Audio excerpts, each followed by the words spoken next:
Okay, D block कर रहे थे हम। थोड़ी सी प्रॉपर्टीज रह गई हैं इसकी, almost all important ones which we have already discussed, जिसमें से हमको रीजनिंग क्वेश्चंस आते हैं ज्यादातर, and also multiple choice questions जो है they are going to come from the first half which we have done. There is one और two आप कह सकते हो कि टॉपिक्स जिसमें से we can still expect questions which we are going to do today.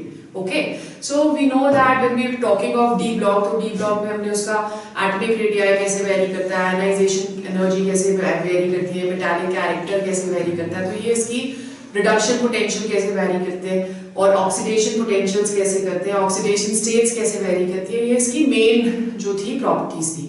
But there are many applications of D block which can be seen. For example, its catalytic properties. आप देखते हो कि जितने भी आपने P block में जितने भी reactions करे हैं उसमें जो catalyst use करे थे, they were all those of D block, nickel, iron, vanadium pentoxide, है ना? All these we are done. So all of them they were belonging to the D block. Now similarly we come to other properties, जैसे हम करेंगे इसमें जो ऑक्सा acids होते हैं, इसके not the oxa acid sorry the oxin ions and the oxides जो इसके होंगे, they are going to behave as very good oxidising agents.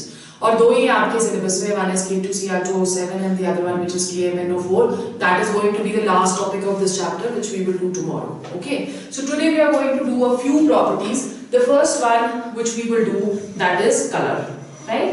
Now it says that any substance that is going to be coloured if it absorbs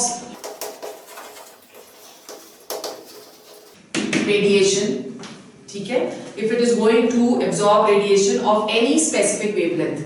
अब जो radiation absorb हो गई है वो वाला कलर हमको नजर में नहीं आता। What are we going to see? The radiation which is emitted, right? So if in case any substance is absorbing certain amount of radiations in certain wavelengths, we are going to get colors which are not being absorbed. So जितनी भी उसने on a higher level जाते हुए energy absorb करी है, जब वो वापस लोअर लेवल पे आएगा तो वो उस एनर्जी को ट्रांसमिट करता है in the visible region. Okay, so that is how the color, that is the D block, they are going to be colored because they have the capability to absorb color and then emit certain radiations. इसको हम लोग क्या बुलाते हैं? This is known as DD transitions. DD transitions means that in case of D block, we know there are 5 orbitals which are present, and all of them they may or may not be completely filled. अगर empty orbitals इसके पास present है, तो electrons they take in energy and go to the next orbital of higher energy, और उसके बाद जब वो वापस lower ground state में आएगा, तो वो radiations emit करेगा. Now for any D block element to be colored, there are going to be 2 conditions which need to be fulfilled. The first one is that in case of this, there should be empty D orbitals present.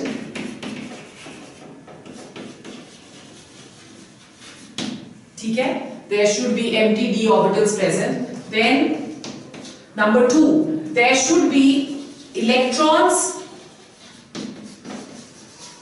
present to absorb radiations, which very clearly indicates कि अगर D block हमारा completely filled है, तो वो जो जितने भी elements होंगे जिनके पास D block completely filled है, they are going to be colorless. Secondly, all those which do not have electrons in the D block, they are also going to be colorless. जैसे for example, if you are taking off salts of scandium 3 positive, electronic configuration of scandium 3 positive, that is going to become 3D04S0. ठीक है? अब इसके पास कोई भी electron नहीं है to absorb radiation, therefore this is going to be colorless, right? Similarly, first transition series में, if you are taking titanium 4 positive, again the electronic configuration in this case, that is going to be 3D04S0. Okay, so ये भी क्या होगा? This is also going to be colorless, right? फिर उसके बाद हमारे पास आता है Cu positive. When we are looking at the electronic configuration of Cu positive, it is going to be 3D10. So आप देख रहे हो यहाँ पे D is completely filled. So the electrons they do not have any empty d orbital to jump into. So Cu positive will also be colorless. Complete अगर d होगा तब भी colorless, zero अगर d होगा तब भी colorless. ठीक है? Similarly we have zinc 2 positive. Again electronic configuration in this case is 3d10. So this is also going to be colorless. So these are certain exceptions in the first transition series which are going to be colorless. The same goes on to the other ones also, like for example salts of cadmium 2 positive. Cadmium is the last member of the third transition series. ठीक है? So the second transition series. तो यहाँ पे भी जो electronic configuration आएगी that is going to be 4d10. So again this is colorless, and similarly we have Ag positive. Ag positive is going to be colorless. Au positive is also going to be colorless. That is because there is no excitation possible for the electrons to go to higher excitation states, right? Now over here कौन से colors हमें नजर आते हैं? How do we predict कि कोई भी एक अगर इलेक्ट्रॉन है वो किसी एक रेडिएशन को एब्जॉर्ब कर रहा है तो कलर हमें कौन सा नजर आएगा? That can be predicted on the basis of complementary color wheel. Now according to this wheel, any electron if taking in energy from a lower region, that will give us color of a higher region. ठीक है? जैसे अगर violet वो absorb कर रहा है तो violet is a lower wavelength. It is going to give us color of a higher wavelength like yellow. Now if you are looking at the visible region तो हमारे पास आ गया Vibgyor. Okay, तो जब हम complementary वो बनाते हैं color wheel, so it looks something like this, in which at this particular point that is violet which is present.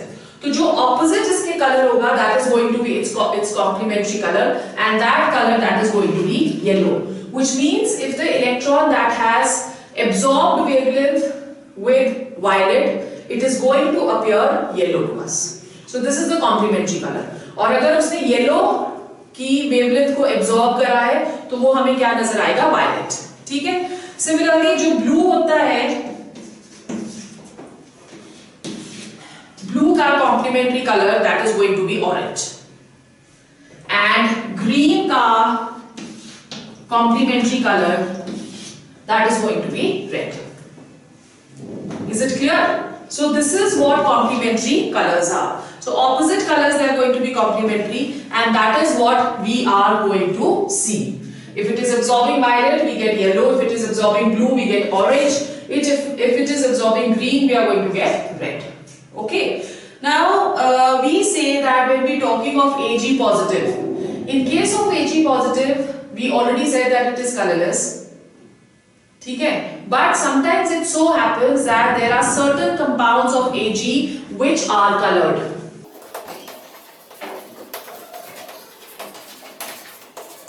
Certain compounds of Ag positive, they are colored.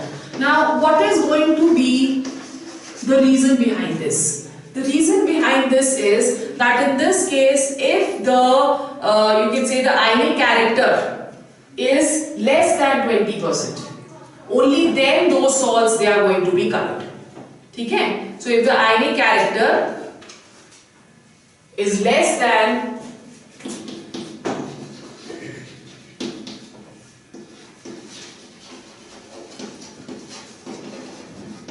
is less than 20%, only then it is going to be colored. ठीक है? Is it clear? So this is how it shows color. The second property which we are going to do, this is again a property of concern from your question point of view, that is the magnetic properties. The second properties which we have, they are the magnetic properties. Magnetic properties क्या होते हैं? We say that the d block elements may be either paramagnetic or they may be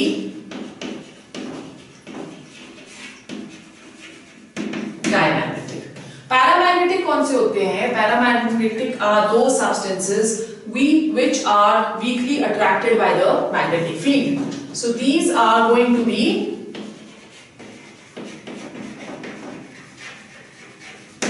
weakly attracted by the magnetic field.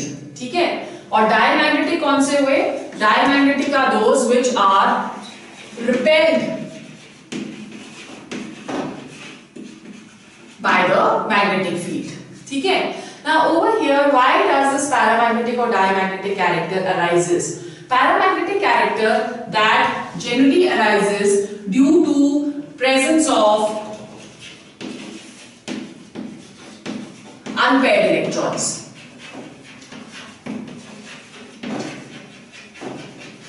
ठीक है? Because there are presence of unpaired electrons in these substances when put in a magnetic field, due to orientation of the electrons, they are going to be attracted by the magnetic field as we have done in the solid state, the first chapter which we did. Why substances they behave as paramagnetic and diamagnetic? ठीक है? Because every electron when revolving, it has two types of motions we've already studied. One, it is moving around the nucleus, and the second one, it is moving around its own axis. So उसकी वजह से एक जो electron होता है that starts behaving as a magnet because of the dipole which is created. Okay. Now if there is only one single electron, the single electron will move either clockwise or anti-clockwise. So the spin is only one. If there are paired electrons present in one particular orbital, so one is going to move clockwise and the other one that is going to move anti-clockwise, such that the effect that gets cancelled out. Therefore, diamagnetic substances, they are going to be repelled by the magnetic field due to presence of all paired electrons. Right? Now, in this case, the question which we get is which of the following pairs they are going to be paramagnetic. So remember, you have to calculate the total number of electrons over there. If the total number of electrons they are coming as odd, तो इसका मतलब वो paramagnetic है. और अगर total number of electrons हमारे पास even आते हैं, then they are going to be diamagnetic. An example which we can take over here is that of water. So if you're looking, अगर उसके water आपके पास एक option है, या आपके पास K2O एक option है, third option आपके पास नाइट्रिक ऑक्साइड है और फोर्थ ऑप्शन आपके पास बेंजीन है. ओके, सो इसमें let's calculate the number of electrons which are present when we talking of water over here. So 2 of hydrogen and 8 10. ठीक है, so that means this is going to be diamagnetic because even number of electrons. When we come to K2O, so K2O में 19 2s are 38. So this is also even, this is also even. This will again become even. In this case, nitrogen has how many electrons? 7. और इसके पास कितने हैं? 8 and 7, that is 15. So this is going to be the paramagnetic one. Okay. When you go to benzene also, this is also even. This is also even. The total number of electrons are going to be even. Right? So amongst these 4, NO having odd number of electrons, they are going to be paramagnetic in nature. Okay. Another you can say method by which we can calculate the paramagnetic character is by way of Bohr magnetron. Bohr magnetron जो है that is denoted by mu m, and it can be calculated by n plus 2, where under root of n plus 2, where n that is equal to number of unpaired electrons. ठीक है, n that is going to be equal to number of unpaired electrons. Greater the number of unpaired electrons, more is going to be the paramagnetic character. So if in case we are again comparing, they have given us Fe3 positive, they have given us Cr3 positive, they have given us cobalt 3 positive, and they have given us Mn2 positive. अब इसमें वो बोल रहे हैं कि सबसे ज्यादा paramagnetic character किसका है. So you need to see कि कितने unpaired electrons are present. So Fe3 positive 26 minus 3 that is equal to 23, है ना. So मतलब 2 उसमें से निकलेंगे और 1 उसमें से निकलेंगे. So we have 5 unpaired electrons over here, right? In case of chromium 3 positive, 1 or 2, only 3 unpaired electrons. ठीक है, right? In case of cobalt, 27 minus 3, 4. Unpaired तो 4 ही होंगे ना. Total number of electrons in D is going to be 6. So that means 4 unpaired electrons. And in case of Mn2 positive, 5 unpaired electrons again. है ना? So 3d5, 4s2, that is the electronic configuration of manganese. So यहाँ पे जब हम लोग paramagnetic character देखेंगे, तो we will see that this and this, both of these, they are going to be greatest. They will have the greatest paramagnetic character due to the maximum number of unpaired electrons. तो ऐसे आपको यहाँ पे तो हमारे पास एक common आ गया, उसमें आपके पास कोई भी कॉमन नहीं होगा. या आपको पेयर्स दे दिए गए होंगे, so पेयर्स में वो पूछेंगे कि which of the following will be more paramagnetic. So more the number of unpaired electrons in the D, more is going to be the paramagnetic character. ठीक है? Now when we talking of 3 elements, like we are talking of iron, this is an important concept. We are talking of cobalt and we are talking of nickel. These 3 elements, specifically in the 3D series, they have we can say much more pronounced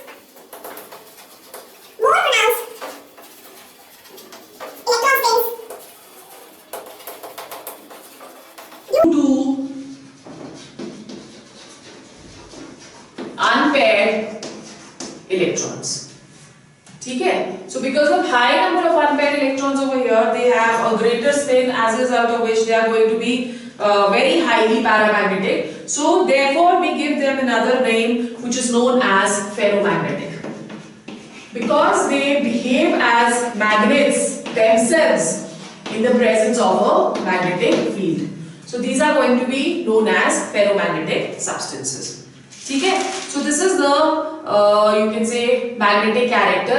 These 3 substances, they can be easily magnetized. Therefore they are said to be ferromagnetic in nature. The next character which we do is tendency to form complexes.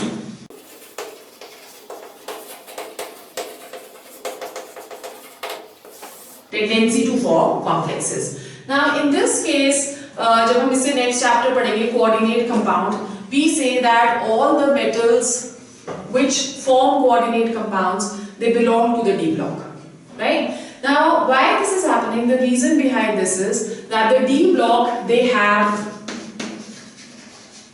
empty D orbitals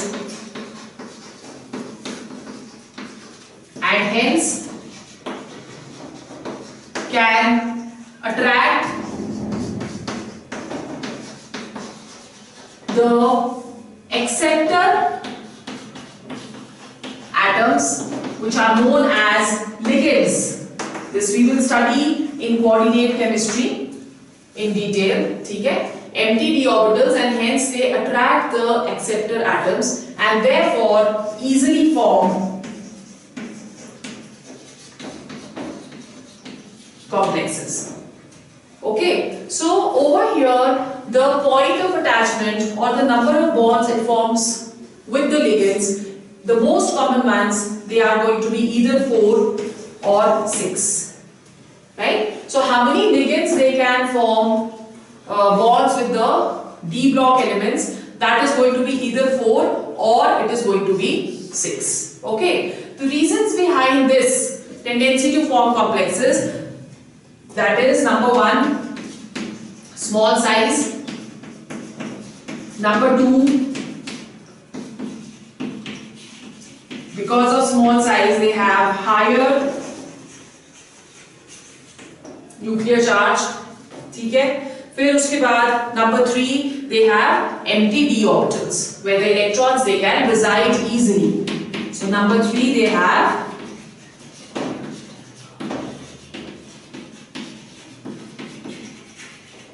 empty d orbitals. So these are the 3 reasons why D block they can easily form complexes. ठीक है? फिर उसके बाद again the D block they have a tendency to form interstitial compounds. They have a tendency to form interstitial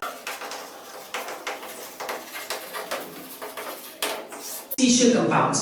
Now what is this interstitial compounds? It is seen that when you are going from S to P, size that will keep on decreasing. मतलब जो P के elements हैं, they are going to have less size, smaller size with respect to the elements of D block. Okay, so when we are talking of any P block element which has a smaller size than D block, they can easily fit into the interstitial sites. What are the interstitial sites? If we are kind of, taking any crystal which has the constituent particles arranged in this kind of arrangement, this you also that in your solid state. So ये वाला जो बीच का होता है, this is the interstitial site.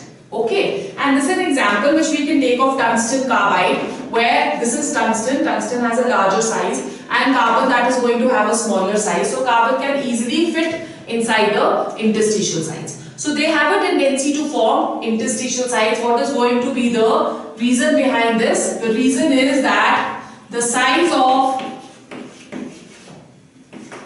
the non-metallic P elements is smaller than D elements. Okay, so they can easily fit in between the interstitial sites of D elements. Got it? So an example which we've taken over here is that of tungsten carbide. Now over here the bonds which are going to be formed between these, they are neither typically ionic nor covalent. So we cannot really say that the bonds formed are either ionic. They are not typically ionic. They may have certain percentage of ionic and certain percentage of covalent, but 100% ionic या 100% covalent bonds इसमें present नहीं रहते. ठीक है? And finally we also say that the formulae which they form, the formulae of these compounds, they do not correspond to any normal oxidation state of the metal.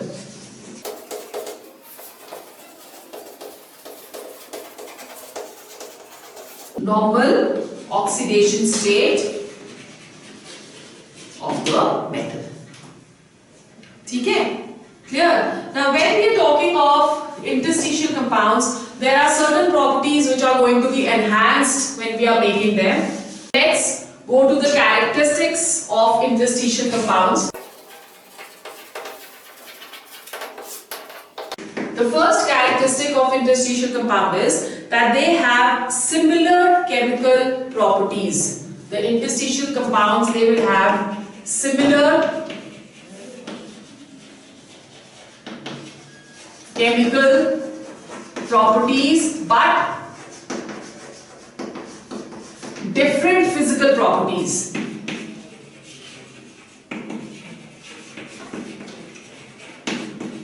Okay? They are going to have similar chemical properties but they have different physical properties, such as density may be different, conductivity may be different, hardness may be different. So the physical properties, they will depend upon what is the non-metal which we are taking over here. Okay? Then secondly, these metals, they generally become harder because metals are soft, but they become harder on introducing or subjecting it to any non-metal which is placed in the interstitial site. For example, when we are talking of steel, so in case of steel क्या हो रहा है? Iron के अंदर we have carbon in the interstices. Okay? So the reason of hardness is the introduction of carbon in the interstitial sites of iron, which makes it hard. ठीक है? And because they have become harder, obviously what will happen? They will have higher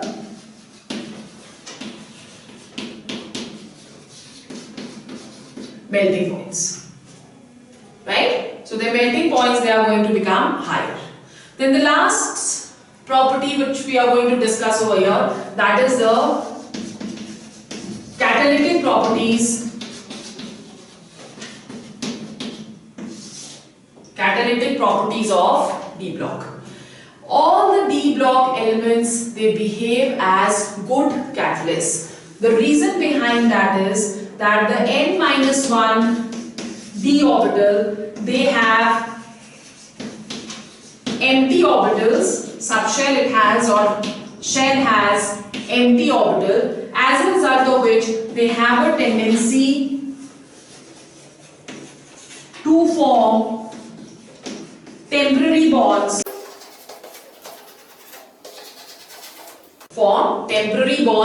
With the reactants. ठीक है?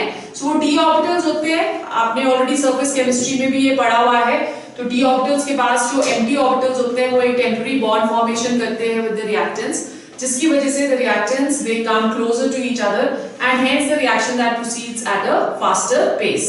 There are numerous number of catalysts जो कि हम d block से use करते हैं, जैसे for example we know we use iron in the Haber's process. Then we use nickel for hydrogenation of oils. Then we are using vanadium pentoxide for the contact process. P block में आपने करा है, ठीक है?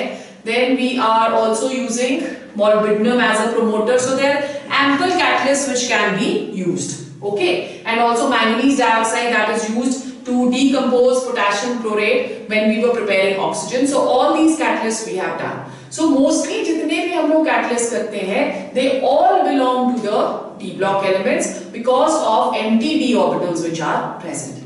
Then they have another very peculiar property,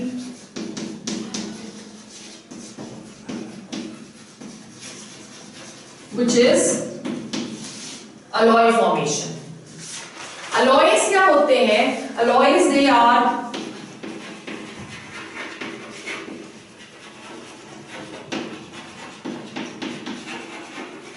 homogeneous mixtures, ठीक है, of two or more than two metals.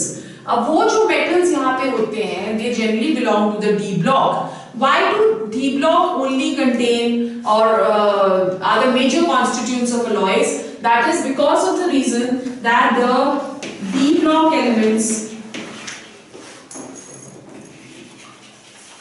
have comparable sizes